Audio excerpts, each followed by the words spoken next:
Hey guys, so this video will be mainly just audio focused, and I won't really be adding a lot of visuals because I just wanted to get my thoughts out on this. This is why I agree with the Parliamentarian but disagree with the President's stance and actions on this issue. And this is funny because I've kind of gone through a metamorphosis on this. I started out I just found out about the Parliamentarian's decision today, and I was kind of irritated about it at first, but then I thought to myself, this is more complicated than I had originally thought it to be, and I think I might agree with that decision, but I don't necessarily think the President's acting in good faith when it comes to his statements and stuff. So let me just back up a little bit. I'm talking about the COVID relief bill right now, which was going to include this $15 minimum wage increase. And they were going to do this through the reconciliation process, which would require basically just a simple majority to pass. Right now the Senate has 50 Democrats, 50 Republicans, so Kamala Harris presumably was going to go in there and cast the 51st vote, thus breaking the tie and allowing the legislation to pass. And today, actually I think it was Thursday, which was yesterday, the Parliamentarian basically said you cannot include that in the legislation. If you're going to have this COVID relief bill, you have to do it without that provision. And to back up even further, this comes after the President wanted to draft this COVID relief bill with all this extra stuff in it, right? We wanted the $2,000 checks, really the $1,400 checks, in addition to the $600 checks we already got. And the President decided to draft this big COVID relief bill that was never going to pass, by the way. And then, basically, when we found out that it wasn't going to pass, which was very obvious from the get-go, some Democrats, I think largely independent of the President's administration, went in there and started the reconciliation process so that all this could pass. Okay. Here's my thought on this. Okay. The whole point, and this is, according to my own understanding of the issue. So if I'm wrong about this, someone please say something. But I'm just kind of working this out, so this might not be as linear as I like. But the budget reconciliation process is basically to go in there and update budgetary matters with a simple majority, instead of having the filibuster be active, which would require like 60 votes. Basically, if the filibuster is used, you essentially have to have 60 votes, which is called a supermajority, to pass that kind of legislation. And I understand why this exists, because there are certain things that you might need, you might have last minute things come up that you need to prioritize, and you don't want the other party, if you're in charge, to be able to just go in there and constantly obstruct when you're trying to do something like this, right? And the whole point of the Parliamentarian is to prevent a party using that process from sneaking things in there which are only incidental or completely irrelevant to the budget, right?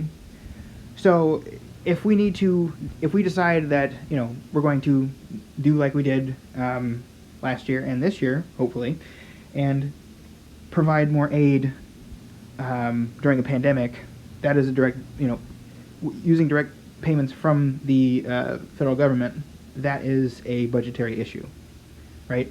Amending taxes, that's a budgetary issue. My thing is, though, going through here and requiring private businesses to pay their workers a certain amount of money, even with something like federal subsidies or tax incentives or what have you, even then, I have a really hard time coming to the conclusion that that is a budgetary matter. That really does seem like the kind of thing that you would want to have two parties, or however many parties are there, representing the vast majority of the American people. You'd want to have them working on that kind of thing. Because think about this as an analogy, or think about this as a hypothetical. Let's say we raise the minimum wage to $15 over 5 years. And then in 4 years, let's say the Republican Party is in charge, and they decide they want to hike it back down to $7.25 or even maybe to $10 or whatever it's going to be. And they're doing it with a budget reconciliation vote. A lot of Democrats, I think rightly, would be saying, are you insane? You're going to take all these wages away from millions of Americans, and you're going to do it with a simple majority using budget reconciliation. I think they would rightly be very irritated about that. But if we're going to say that this, what I consider incidental measure, measure that's incidental to budget, can be included, then we would have absolutely no legal footing to stand on if it came to opposing that type of measure by the Republicans in 4 years. Because we've set that precedent of saying, okay, this can be a reconciliation matter. And it sucks because I really wanted people to have higher wages. And just on this real quick, I'm not making any sort of argument here that people don't deserve a higher wage. I'm not even really talking about the matter of why people do or don't deserve higher wages. I'll talk about that in a minute. I actually do support people making a $15 minimum wage. I don't think they don't deserve it, but I won't go into that right now. I'm just talking mainly here about whether this is actually a budgetary issue, which, you know, the thing about political parties and rules is everyone loves when the rules are lax, when their party is in charge, right? When you have your own party at the top and the rules are kind of not very carefully enforced and you just have all this freedom to do all these things, everyone loves that. Because it's like, oh, we're getting all these things done we want to get done. But the second the other party is in charge, people don't like it anymore.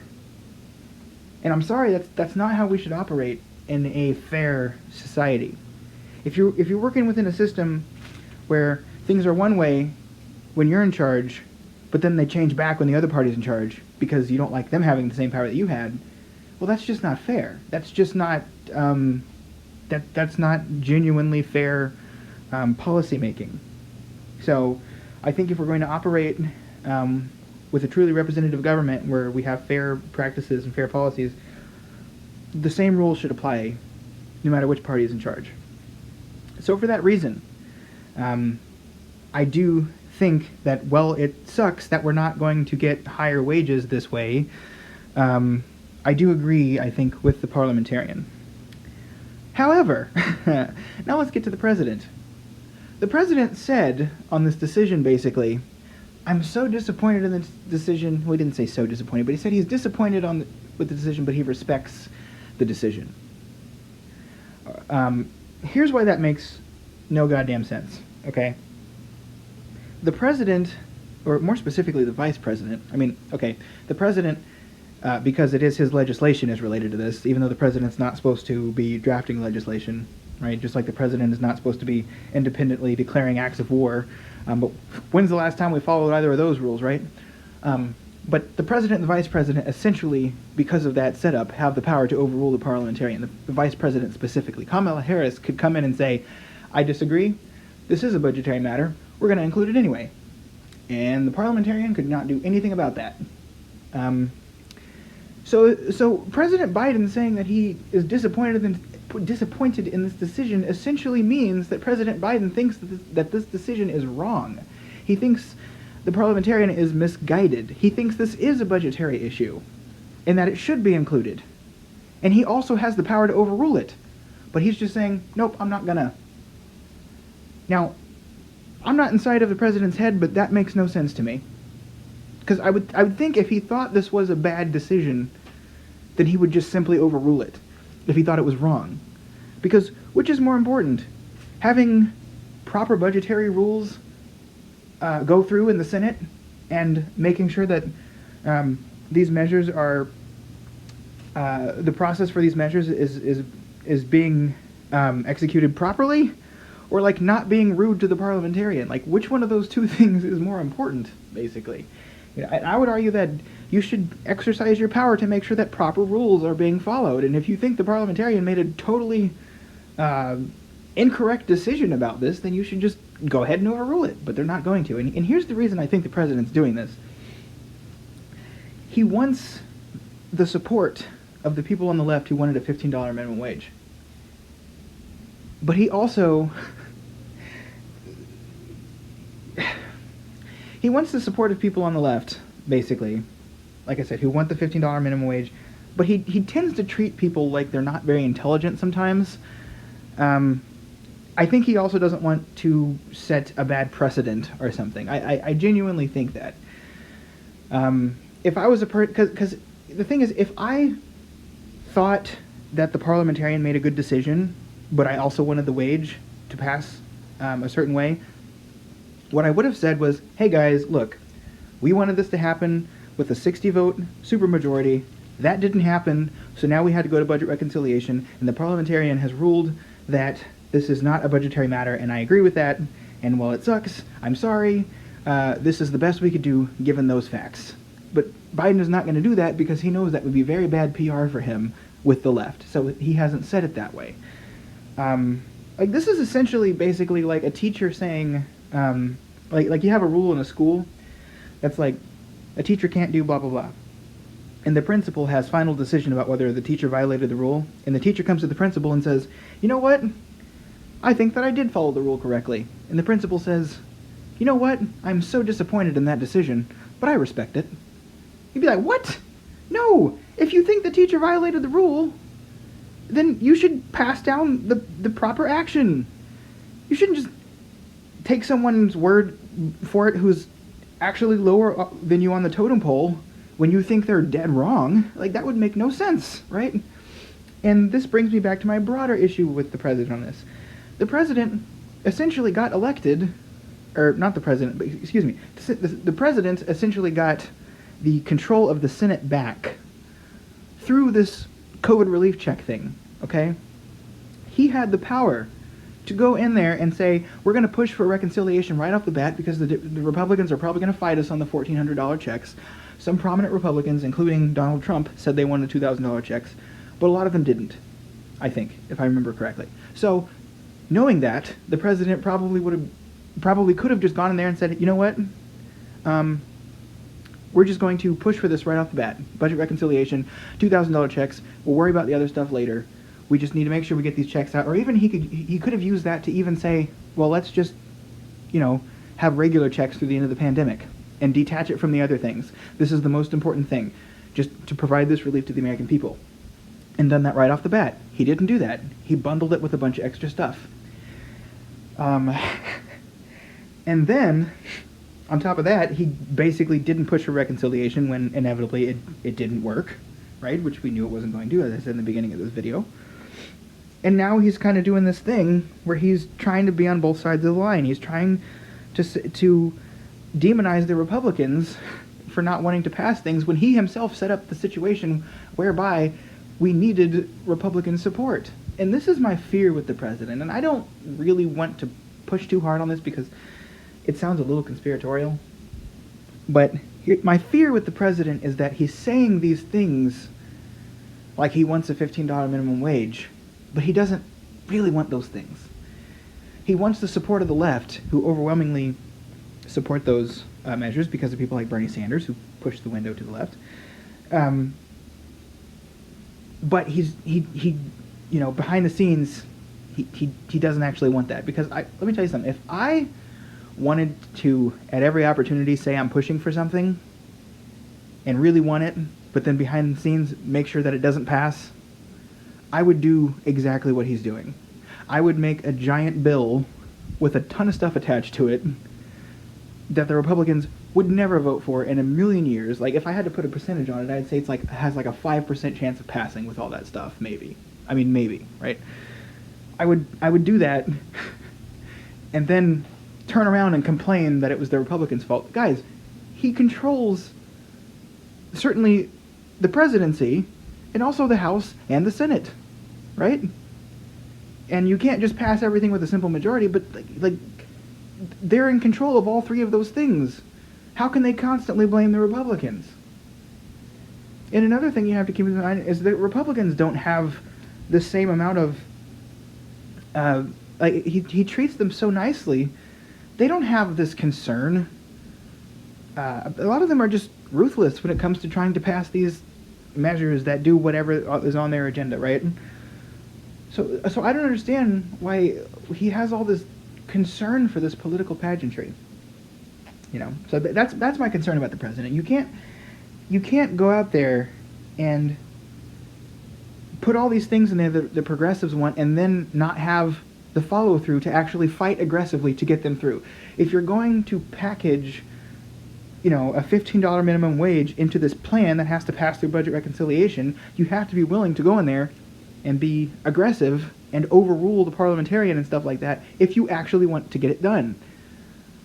Because otherwise, you're basically stacking the cards against yourself and then saying, oh golly gee, it was the Republicans when it doesn't pass. Now, I just want to talk a minute on this minimum wage thing because I touched on it, but I want to just put my thoughts out here on the minimum wage. I used to be heavily in favor of a $15 minimum wage as a policy, and I'm not sure I am anymore, and here's the reason. I'm saying this basically with regard to my understanding of how it's drafted right now. Worker productivity is very high right now, and I've heard the argument that if minimum wage had kept up with worker productivity, it'd be much higher than $15. I agree with that, and also, I think people deserve a $15 minimum wage. You know, if you're sitting here saying, well, minimum wage is supposed to be just for people who work fast food temporarily or just for teenagers and blah blah blah. Yeah, that's not helpful to a lot of people who live in areas where the only jobs available are either minimum wage jobs or jobs that are just like a sliver above the minimum wage.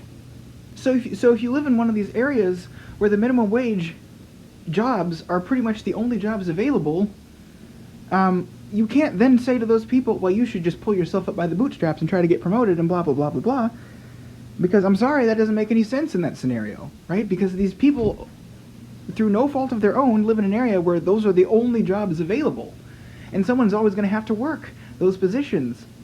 And are you going to say someone who works full-time in one of those jobs doesn't deserve to make a living wage simply because of the fact that those are the only jobs available, right? So I understand all those arguments. I hear people on those arguments. That's initially why I was in favor of a $15 minimum wage as a policy. Here's my issue with it, though. Companies suck, right? They don't care about their workers. And I have serious concerns about what's going to happen if we suddenly tell companies, hey, in 5 years or 4 years, you're going to have to double what you pay your workers who are working your lowest wage jobs. Now, a CBO report came out that says basically like 1.5, 1.8, something like that, million workers would lose their jobs because of that. And I understand that's like a small percentage of the American workforce. I get that, right? But I think there's something else that might be not being considered as much. I just said the word be a lot. That's okay. Something else that I am afraid might be lacking the same amount of consideration from people who are talking about this kind of thing is automation and the threshold for getting into a company. Because, first of all, the thing about automation is machines don't require breaks. Machines don't require wages. You have to pay someone to keep the machine up, right? But let's say a machine replaces 10 people, and then you only have to pay someone some of the time to keep the machine up, right?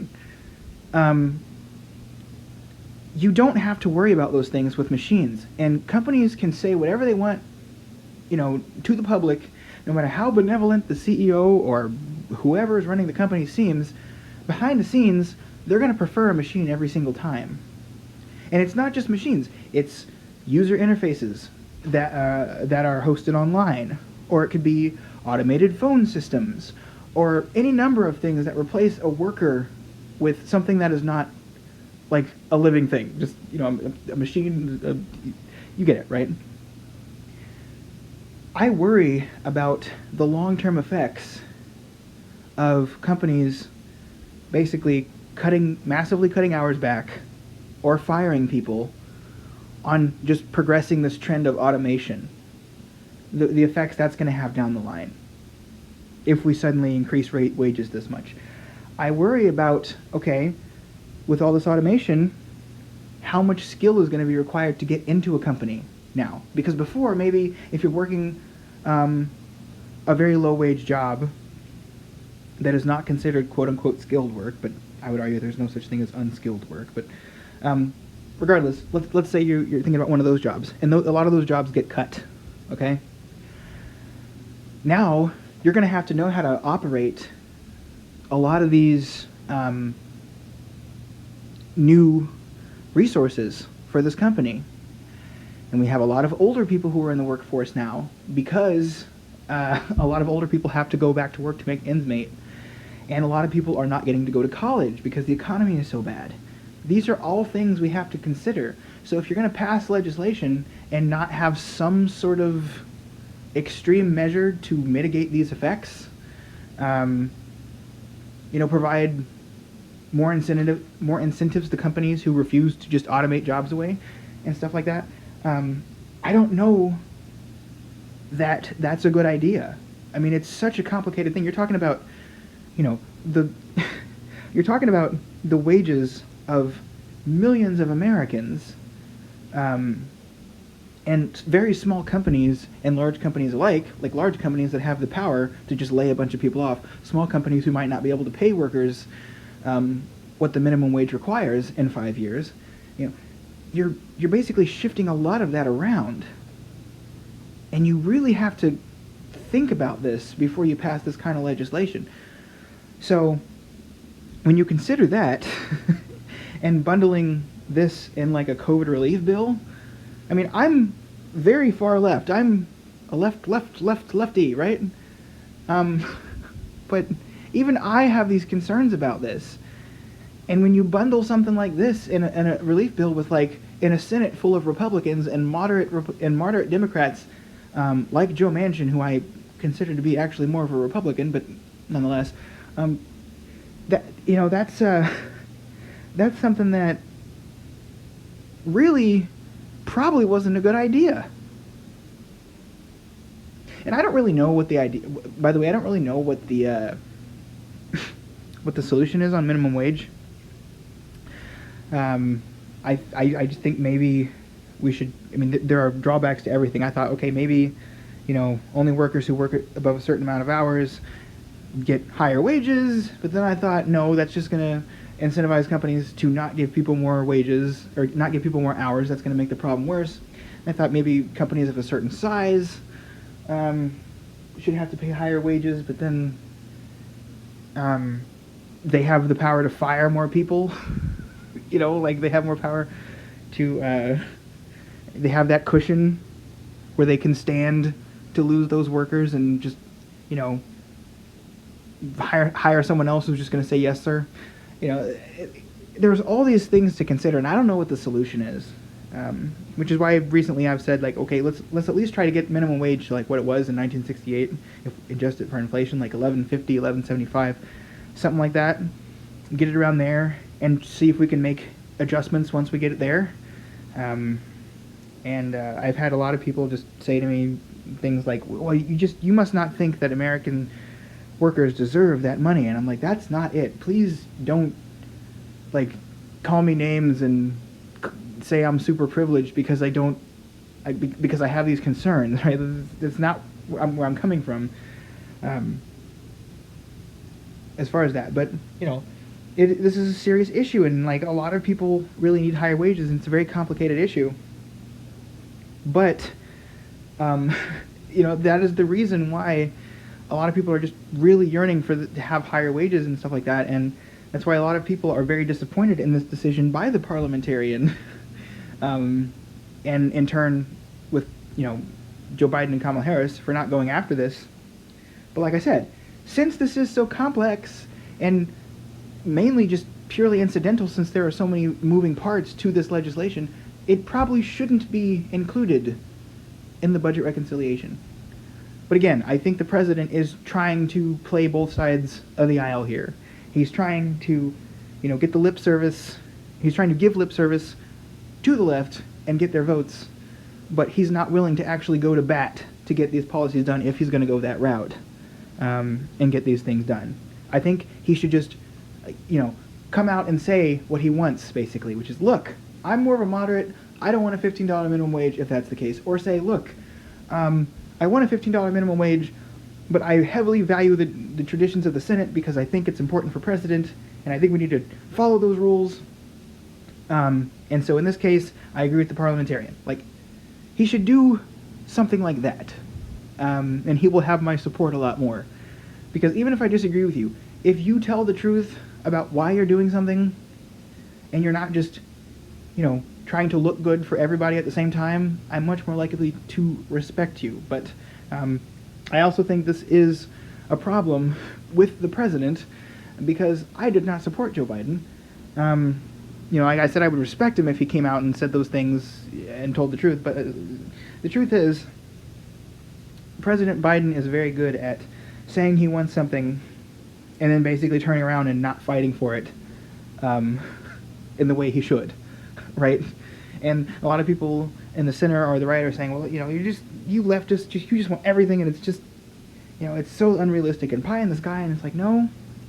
Actually, if you have someone who is willing to listen to the other side, but actually fight hard for the things they want and make the case for the things they want, I think we can actually get them done, and get them done well. And that's just not Joe Biden. It's like, think about this. There's like a guy who fights, and then there's like a guy who does a rap battle about fighting. And then there's the guy who meets with the guy who does the rap battle, and before the rap battle says, hey, you should probably include these points when you do the rap battle. That guy is Joe Biden. So that's my issue with the president. So that is, there you go, just in a roundabout way, that is why I disagree with the president, but after some consideration, support the decision of the Parliamentarian, even though I think the Parliamentarian kind of has too much power, which is not a point I've made yet, but overall, I understand why this is not a reconciliation issue. But seriously, I hope we do get a higher minimum wage.